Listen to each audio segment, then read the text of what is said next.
Hello guys, kamay tawige. Sini vlog sa lambi di ko inekta hujare. Aise Kerala Bengo ta lakpane Bengo adubu di video amta nam hutre. Bengo dai na video ka mate ka namja bane si video sa ka dum ni se.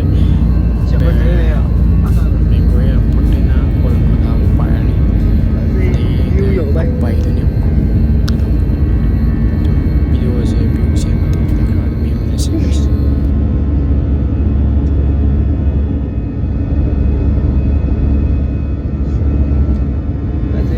Sidagidi nungale ada isi namu Kolkata airport gi Ipanta na paenga gi ini